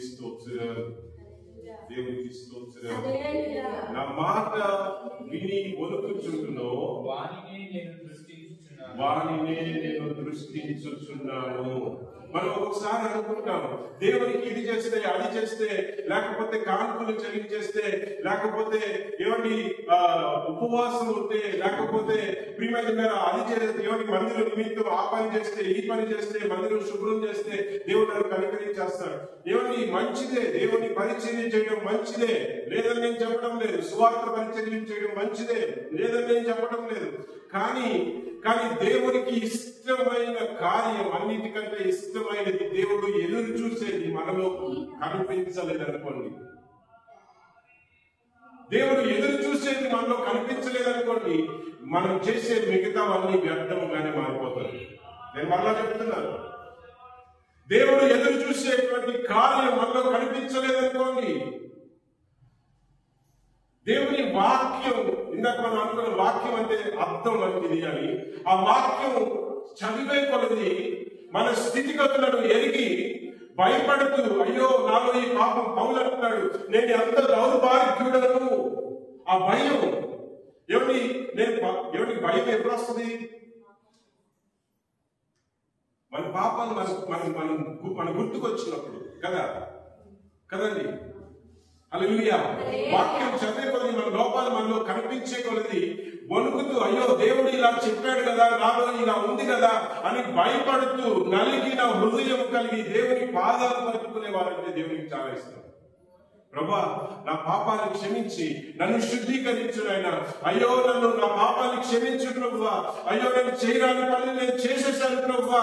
అయ్యో నన్ను విడిపించు నాయనా, నన్ను శుద్ధీకరించు నాయనా. నీవు పరిశుద్ధుడవు, నేను దౌర్భాగ్యుడను ప్రభువా. ప్రభా, మీ రక్తముతో నన్ను కడుగు, మీ ఆత్మతో నన్ను నింపు ప్రభువా. విరిగి నలిగిన హృదయముతో దేవుని పాదాలు పట్టుకుంటూ, ఎవరిని మన స్థితిగతులను బట్టి దేవుని హత్తుకునేటువంటి వారంటే దేవునికి ఇష్టం అండి. ఇది లేకుండా దశమ భాగాలు ఇచ్చిన, పాటలు పాడిన, ఉపవాసాలున్నా, ఇదే యెషయా గ్రంథంలోనే అనుకుంటారు. ఎవరి ఉపవాసాల గురించి దేవుడు ఖండించి మాట్లాడతాడు. ఎందుకయ్యా మీరు ఉపవాసం ఉంటారు? కాడిమాని కట్లు తెగవు. ఏం చెప్పండి? కాడిమాని కట్లు తెగవు, బంధకాలు విడిపోవు, మార్పు రాదు. ఏమండి? మార్పు రాదు. ఎటువంటి మార్పు లేని బంధకాల నుండి విడుదల పొందని ఎటువంటి కార్యమాని కట్లు తెగని ఉపవాసాలు ఎందుకు అంటున్నాడు దేవుడు. ఒక్కొక్కసారి మనం అనుకుంటాం ఇది చేస్తే అది చేస్తే దేవుని మెప్పు పొందుకుంటామేమో. ప్రియమైన ద్వారా ఇవన్నిటి కంటేను నీవు నీ పాపముల విషయమై పశ్చాత్తాపం కలిగి విరిగి నలిగిన హృదయంతో ప్రభువారికి దగ్గరయ్యి ప్రభువా అని చెప్పి ఆయన పాదాలు పట్టుకుని ప్రాధేయపడడం, ప్రియమైన ద్వారా ఆయన్ని వేడుకోవడం, ఆయన సన్నిధి కోసం వేడుకోవడం. అలాంటి హృదయం ఎవరి నేను ఏ పాపాలైతే దేవునికి దూరం చేశాయో, ఏ పాపాలైతే నేను పడిపోయేలాగా చేసిందో ఆ పాపముల విషయమై ఏ లోపాలైతే మనలో కనిపిస్తున్నాయో, వాక్యానికి విరోధమైన లోపాలు ఏవైతే మనలో కనిపిస్తున్నాయో, ఎవరి వాక్యం చదివే కొద్ది మనలో కనిపించేటువంటి ప్రతిరోజు మనలో వాక్యం ద్వారా దేవుడు హెచ్చరిస్తున్నటువంటి కార్యముల విషయమై పశ్చాత్తాపముతో విరిగి నలిగిన హృదయంతో ప్రభు వైపు మనం చూసినప్పుడు ప్రభువే మన కోసం దిగి వస్తాడు. మనతో నివాసం, వాక్యం చెప్తుంది యెషయా గ్రంథంలో 57వ అధ్యాయం, అలాంటి వారితో నేను నివాసం ఉంటాను. అలాంటి వారితో నేను నివాసం ఉంటాను, నేను దిగి వస్తాను అంటున్నాడు. ఇది రెండో విధమైన పశ్చాత్తాపం. మన పాపముల గురించి, మన లోపాలను గురించి, మనలో ఉన్న బలహీనతలను గురించి విరిగి నలిగిన హృదయం, పశ్చాత్తాపం. విరిగి నలిగిన హృదయం. ఈనాటి సంఘాలలో ఈ యొక్క అనుభవం ఎంతవరకు కనిపిస్తుందో చాలా దుఃఖకరమైన విషయమేనండి. మొదటి అనుభవం కనిపిస్తుంది. చాలా మంది అయ్యా మాకు సహాయం చేయండి అయినా అని పరిస్థితుల కోసం ప్రార్థన చేసేవాళ్ళు చాలా మంది ఉన్నారు. కానీ వాక్యం చదువుతూ మన పాపాల విషయమై పశ్చాత్తాపం కలిగి దేవుని వైపు విరిగి నలిగిన హృదయంతో ప్రతిరోజు దేవుని పాదాలు పట్టుకునే అనుభవం ఎంతమందికి ఉంది? నేను ఒకటి మాత్రం చెప్పగలుగుతాను, విరిగి నలిగిన హృదయం ఒక్కసారి వచ్చే అనుభవం కాదండి. వాక్యం చదివే కొద్ది మనకి ఏర్పడుతూనే ఉంటుంది. ఏం చెప్పండి? వాక్యం చదివే కొద్ది మనలో ఏర్పడుతూనే ఉంటుంది. ఎందుకంటే ఒక్కొక్క రోజు చదివే వాక్యం ద్వారా ప్రభు మనల్ని సరి చేస్తూనే ఉంటాడు, పరిశుద్ధపరుస్తూనే ఉంటాడు. హల్లెలూయా. ఒక్కొక్క రోజు చదివే వాక్యం ద్వారా క్రీస్తుకు పోలిన వారుగా మనల్ని రూపిస్తూనే ఉంటాడు ప్రభు. దేవునికి స్తోత్రం. హల్లెలూయా, హల్లెలూయా, హల్లెలూయా. కనుక ప్రియమైన ఈరోజు మనం పరిశీలన చేసుకుందాం. మన పాపముల విషయమై మనం పశ్చాత్తాపం మనం కలుగుతున్నామా? దేవునికి దగ్గర అయ్యే కొలది, ఇందాక మనం అనుకుందాం, దేవునికి దగ్గర అయ్యే కొలది మనలో పశ్చాత్తాపం, మన స్థితిగతులను వచ్చి దేవుని యెషయా ప్రవక్త అయిన యెషయా మొట్టమొదటిసారి ప్రభు దర్శనం పొందుకున్నప్పుడు ఆయన పలికిన మొట్టమొదటి మాట ఏంటో తెలుసా? అయ్యో, 6వ అధ్యాయం యెషయా గ్రంథం 6వ అధ్యాయం ఇంటికి వెళ్ళి చదివి చూడండి. అపవిత్రమైన పెదవులు కలవాటిని నేను అపవిత్రమైన జనముల మధ్యలో నివసించువాడిని. నాకు ప్రభు దర్శనం కనిపించిందే, నేనేమైపోతాను? ఆ పరిశుద్ధ దేవుని నేను చూసేశానే. నేను పాపిని, అపవిత్రమైన మాటలు పలికేవాడిని, నేను అపవిత్రమైన ప్రజలతో కలిసి బ్రతికేవాడిని, నేను నా గత్యమైపోవాలి అని చెప్పి బాధ, పశ్చాత్తాపంతో దేవుని వైపు తిరిగాడు. దేవునికి స్తోత్రం. హల్లెలూయా. దేవుని వాక్యం, దేవుని యొక్క వాక్యం దేవునికి దగ్గరయ్యే కొలది, దేవుని సన్నిధిలో, దేవుని ప్రసన్నతలో ఎదిగే కొలది ప్రతిరోజు మన స్థితిగతులను గురించి విరిగి నలిగిన హృదయం, అంటే ప్రతిరోజు ఏడుకోకం పెట్టుకుని కూర్చోమని దేవుడు చెప్పట్లేదండి. విరిగిన హృదయం, మన స్థితిని గురించి, విరిగిన హృదయమును గురించి ప్రభు మాట్లాడుతున్నాడు ఇక్కడ. కొంతమంది ఏడ్చి ప్రార్థన చేయండి అంటే విరిగి నలిగిన హృదయం లేకుండా పైన ఏడిస్తే మాత్రం అలాంటి ఏడుపుల కోసం దేవుడు చూడటం లేదు. హల్లెలూయా. అలాంటి ఏడుపుల గురించి దేవుడు మాట్లాడడం లేదు ఇక్కడ. హృదయం నలిగిపోయినటువంటి పరిస్థితిలో అయ్యో నేను చేయడానికి కార్యం నేను చేసేసాను ప్రభువా, అలాంటి అనుభవం గురించి ప్రభు మాట్లాడుతున్నాడు. ఈ అనుభవం కలిగిన వారు ప్రియమైనరా ఎంతో ధన్యులండి. ఎందుకంటే దేవుని కృపను పొందడమే కాదండి, దేవుడే వారితో కలిసి నివాసం ఉంటారని ప్రభు వాగ్దానం చేశారు. మూడో విషయం మనం చూద్దాం. యెరెమీయా ఒక చక్కటి ప్రార్థన చేస్తాడని. యెరెమీయా గ్రంథం 9వ అధ్యాయం మొదటి కొన్ని వచనాలు చదివి సహాయం చేయండి. యెరెమీయా గ్రంథం తొందరగా ముగించబోతున్నాను. యెరెమీయా గ్రంథం 9వ అధ్యాయం మొదటి కొన్ని వచనాలు. నా జనులలో ఏంటమ్మా? హతమైన వారిని గూర్చి నేను దీవారాత్రులు కన్నీరు విడిచున్నట్లు నా తల జలమయముగాను నా కన్ను కన్నీళ్ళ ఊటగాను కోరుకుంటున్నాడు. నశించిపోవచ్చున్న ప్రజల కోసం ఏం కోరుకుంటున్నాడో చూడండి. ఆయనకు ఉన్నదా కుటుంబంలో ఉన్న బాధ్యతలు, ఆయనకు ఉన్నవా సంతోషంగా ఉండాలి. ఆయనకు ఉన్నదానికి కోరికలు, శరీరం లేదా ఆయనకి, లేకపోతే దేవుని లోకానుసారమైన ఆస్తులు ఆయనకు ఉండవా, కానీ ఆయన కోరుకుంటున్నాడు. దేవునికి దగ్గర అయ్యేటువంటి మనిషిలో కలిగేటువంటి అనుభవాలు ఇవి. ఈ రెండో విధమైన పశ్చాత్తాపం కలిగిన వారు మూడో అనుభవాలు కూడా పొందుకుంటారు. ఏం చెప్పండి? ఎందుకో తెలుసా? ఈ రెండో అనుభవం అంటే పాపముల విషయమై పశ్చాత్తాపం విరిగి కలిగిన హృదయం కలిగిన వారితో దేవుడే దిగి వస్తాడు కనుక వారితో ఉండడానికి, దేవునితో కలిసి జీవించే కొలది దేవుని హృదయం వారి వరకు వచ్చేస్తుంది. ఏం చెప్పండి? అంటే ఏంటి?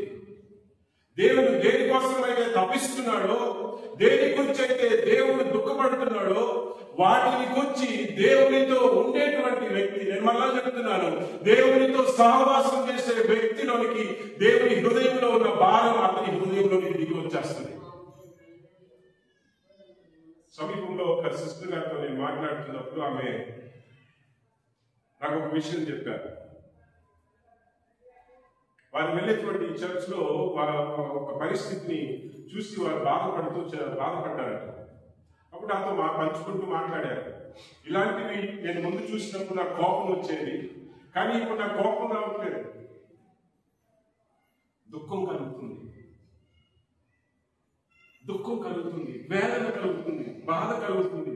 అప్పుడు నేను చెప్పాను, ఇదేంటో మీకు తెలుసా సిస్టర్? ఎందుకు ముందు కోపం అనేది నీ వ్యక్తిగత అనుభవం, ఇప్పుడు నీ కలిగే బాధ అనేది నీవు దేవుడితో నీవు దగ్గర అవుతున్నావు కనుక ఆ దేవుని హృదయంలో ఉన్న భారం నీలోనికి దిగుతూ వస్తుంది. ఈ యెరెమీయా వెల్లడిపరిచేటువంటి స్థితి చూడండి. అతని కోరికలు అతని గుర్తు రావడం లేదు. నశించిపోవచ్చున్నటువంటి ప్రజలను చూసి ఆయన ఏం కోరుకుంటున్నాడో చూడండి. అయ్యో, ఏమంటున్నాడు? మళ్ళా చదవండి. దివారాత్రులు నశించిపోవచ్చున్న ఈ ప్రజల కోసం దివారాత్రులు కన్నీరు విడిచినట్లు నా తల జలమయముగాను నా కన్నులు కన్నీరు ఊటగాను ఉండునుగాక. రెండో వచనం, నా జనులందరూ ఏంటమ్మా? వ్యభిచారులను ద్రోహులను సమూహములై ఉన్నారు. అరణ్యంలో ఈ మాట ఎందుకు అంటున్నాడో తెలుసా? దేవుడు వారికి ఇచ్చిన పట్టణం ఇశ్రాయేలు దేశం, కానాను దేశం. ఈ కానాను దేశం అనేటువంటి ఈ ప్రాంతం నుండి వారు కొనిపోబడుతున్నారు. అరణ్యం ద్వారా ఏమిటి? బబులోను కొనిపోబడతారు. రాబోయే రోజుల్లో ఇది జరగబోతుందని దేవుడు అతనికి బయటపరిచాడు. అప్పుడు అతను బాధతో అంటున్నాడు, అయ్యో, వారు కొనిపోబడుతున్నటువంటి ఆ దారిలో, ఆ అరణ్యంలో నాకు ఒక నివాసం ఉంటే బాగుండు. ఎందుకంటే వీరికి ఆశ్రయం ఇచ్చేవాడు కదా. నశించిపోవచ్చున్న వీరి కోసం నేను కన్నీరు కార్చున్నట్లుగా నా తల జలమయముగాను, నా కన్నీరు, నా కన్ను కన్నీటితో కన్నీరు మూటతో నిండిపోవాలి అంటున్నాడు. రెండో మాట ఏమంటాడంటే, వారు కొనుక్కోబడుతుంటే, అరణ్యం ద్వారా కొనుక్కోబడుతుంటే అక్కడ నాకు ఒక నివాసం ఉంటే, పాఠశాల ఉంటే బాగుండు, ఎందుకంటే వారికి ఆశ్రయం ఇవ్వడానికైనా నేను ముందుకు వెళ్ళేవాడిని. ఈరోజు ఈ దుఃఖం ఎంతమందిలో కలుగుతుంది మరి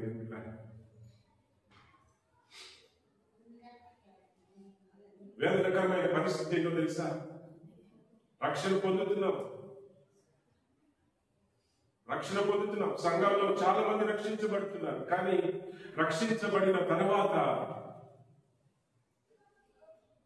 వారి రక్షణను గురించి ఆలోచించేవారే కానీ, ఏమండి మంచిగా ప్రార్థన చేస్తున్నాం, చర్చికి వస్తున్నాం, దశంభాగాలు ఇస్తున్నాం, మనం మంచిగా ఉంటున్నాం, నేను మంచిగా ఉన్నాను, దేవుడు నాకు ఇచ్చిన రక్షణ నేను కాపాడుకుంటున్నాను, కానీ దేవుని యొక్క భారం నాలోనికి రావడం లేదు. ఎందుకో తెలుసా? దేవునితో సహవాసం అనేది మనలో లోపించింది కనుక. ప్రారంభం బాగానే ఉంది, పశ్చాత్తాపంతో రక్షించబడ్డాం, కానీ దేవునితో ఆ సహవాసాన్ని రోజుకి మనం కోల్పోయి దూరం అయిపోతుంటే మన మనసు ఏమవుతుందంటే, చూడండి, ఆ ఒక్క తాళాంతు పొందుకున్న వ్యక్తిలాగా, ఏమిటి ఆ యజమానుడు చాలా కఠినుడు అండి, ఆయన తిరిగి వచ్చినప్పుడు ఆయన ఇచ్చింది నా దగ్గర లేకపోతే నన్ను నరకానికి పాడేస్తాడు.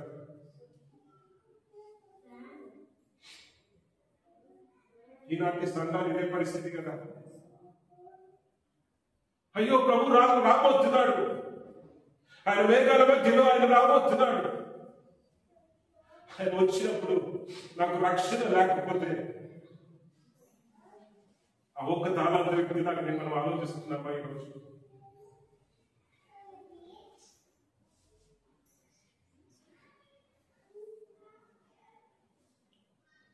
ప్రభు బాధ మనలో లేదు కదా. ఆయన హృదయం దేనికోసం తప్పిస్తున్నాను?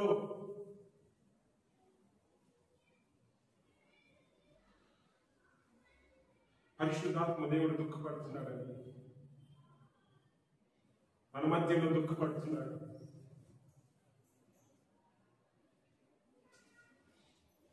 ఎందుకంటే బహుశా మనలో అనేకులు ఆ ఒక్క తాళంత వ్యక్తిలాగానే కనిపిస్తున్నాం. దేవుని కఠినుడుగా మనం చూస్తున్నాం కదా. నా రక్షణ నేను కాపాడుకోవాలి.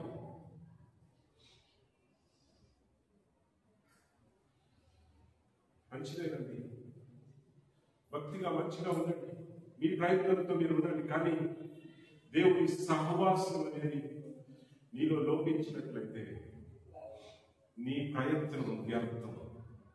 నీ తాళంతుని నువ్వు కాపాడుకోవడానికి నువ్వు చేసే ప్రయత్నాలు వ్యర్థం. బిడ్డలారా, పరిశుద్ధాత్మ దేవుడు సూటిగా మనతో మాట్లాడుతున్నాడు. నీ రక్షణ కోసం నువ్వు చేసే ప్రయత్నం వ్యర్థం.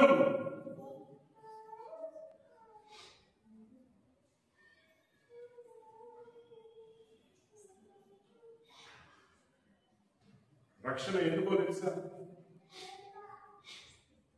దేవుని సహవాసం పొందడానికి. నేను మరలా చెప్తున్నాను, రక్షణ ఎందుకో తెలుసా? దేవుని సహవాసం పొందడానికి, దేవునితో ఉండడానికి. అది లేని రక్షణ. నేను చర్చికి పోతున్నాను, బైబిల్ చదువుతున్నాను,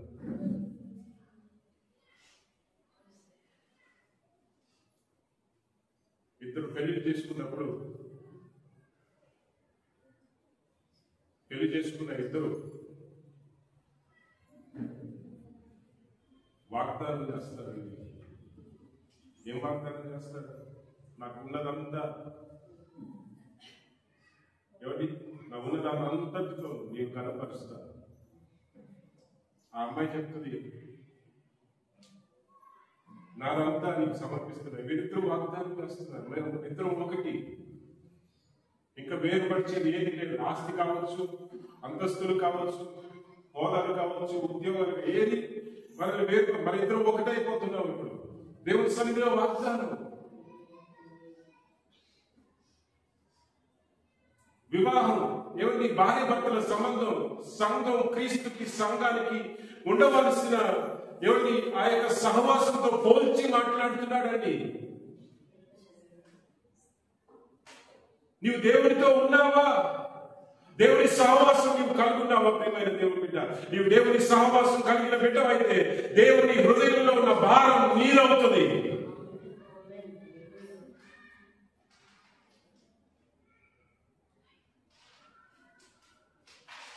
రెండు రోజుల క్రితం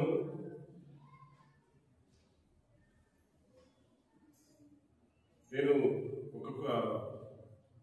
ఇద్దరు మాట్లాడుకుంటున్నప్పుడు చెప్తున్నాను, ఎందుకు దుఃఖం, నీకేమైనా బాధ్యత ఉందా, నీకేమైనా ఉందా, అది ఉందా, ఇది ఉందా అని చెప్పేసి భర్త తన భార్య గురించి, ఎందుకంటే ఆ కొలెస్ట్రాల్ పెరిగేసరికి నీకెందుకు బాధ, నీకేంటి, నీకెందుకు బాధ అని నువ్వు చింతిస్తావు, నీకెందుకు ఇవన్నీ ఈ బాధలన్నీ ఏమున్నాయంటే ఆ తల్లి ఆ భార్య యొక్క తల్లి అంటే ఇతని అత్తగారు ఎవరో తెలుసా, నీ బాధలు తనవి కావా? తనకే బాధ లేదు, మంచిగా చూసుకుంటున్నావు, కానీ నువ్వు బాధపడుతున్నావు కదా, నువ్వు దుఃఖంలో ఉన్నావు కదా, నువ్వు వేదనలో ఉన్నావు కదా, నీ బాధలు తనవి కావా? ఏంటండి ఈరోజు మనం ఎక్కడున్నాం? దేవుని బిడ్డలం మనం, దేవునితో సహవాసం. See, if you don't have the relationship, దేవుని సహవాసం మనలో కోల్పోయిన వారమైతే ప్రియమైన మన రక్షణను మనం కాపాడుకోవాలని చేసే ప్రయత్నం శూన్యం. ప్రియమైన అది మనల్ని ఎక్కడికి తీసుకుపోదు. It is not going to take us anywhere. మనల్ని ఎక్కడికి తీసుకువెళ్ళదు.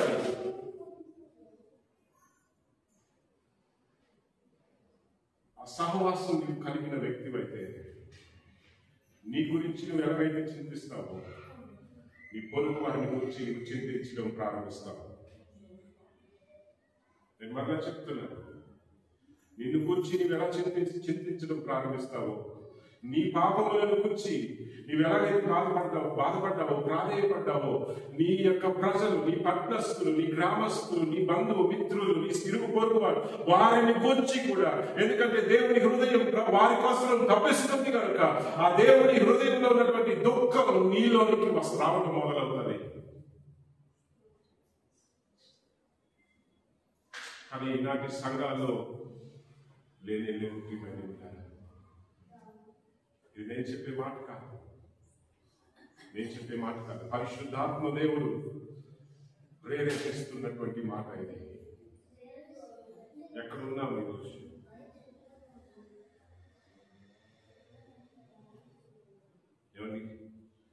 మనల్ని మనం పరిశీలన చేసుకుందాం. హల్లెలూయా. నశించిపోవచ్చినటువంటి ఆత్మల పట్ల భారం ఎజెకియెలు గ్రంథంలో అంటాడు. ఈ వాక్యం కూడా మీ ముందు పెట్టి ముగించేస్తానండి. 9 ఎజెకియెలు 9 అనుకుంటాను, 9వ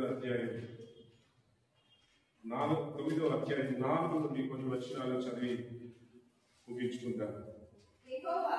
యెహోవా యెరూషలేమును ఆ పట్టణములో ప్రవేశించి చుట్టూ తిరిగి దానిలో జరిగిన మూలుగుచ్చు ప్రలాపించుచున్న వారి ఏంటమ్మా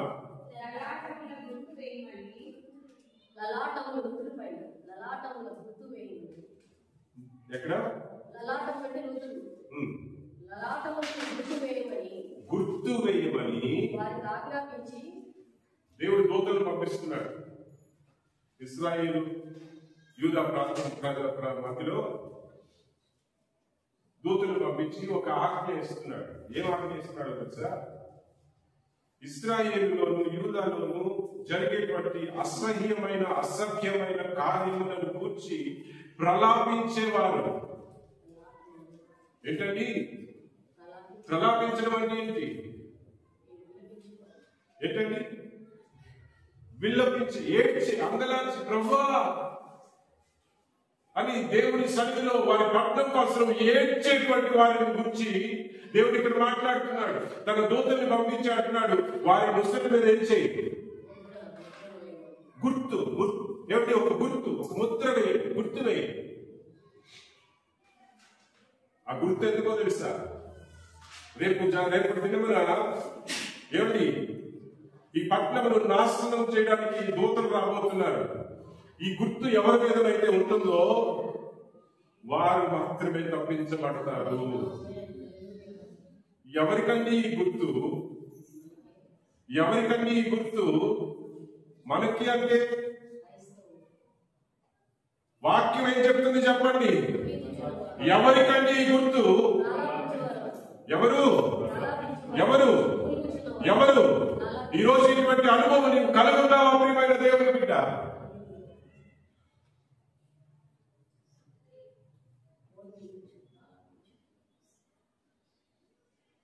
ఇంకా కిందకి చదువుదాం. నేను పిలుచుండగా వారికి ఇలా సెలవిచ్చాను, మీరు పట్టణంలో వారిని వెంటపోయి నా పరిశుద్ధ స్థలము దగ్గర మొదలుపెట్టి కటాక్షమైనను కనికరమైనను లేకుండా అందరినీ హతము చేయండి. ఎందుకంటే ఆ పట్టణానికి తీర్పు వచ్చింది. అందరూ నశించినట్లు ఎవరిని విడిచిపెట్టక పెద్దవారిని చిన్నవారిని కన్యకులను పిల్లలను స్త్రీలను చంపవలెను. కానీ ఆ గుర్తు ఎవరి మీద ఉన్నదో వారిని ముట్టకూడదు. చూసారండి? ఎందుకు ఈ గుర్తు? ఎవరికి గుర్తు? ఎందుకు ఈ గుర్తు? ఈ విషయాన్ని మనం గమనించిన వారమైతే మనం మారు మనసు పొందవలసిన వారమై ఉన్నాం. ఈరోజు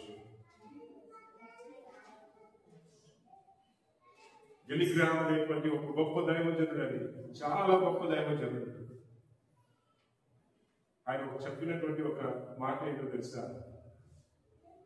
నీ దృష్టి అంతా నశించిపోతున్న ఆత్మల మీద నీరు పెట్టు, అప్పుడు దేవుడు నీ మీద తన దృష్టిని నిలుపుతాడు. ఏం చెప్పండి? నీ దృష్టి అంతా నశించిపోతున్న ఆత్మల మీద నీవు పెట్టు, అప్పుడు దేవుడు తన దృష్టిని నీ మీద నిలుపుతాడు.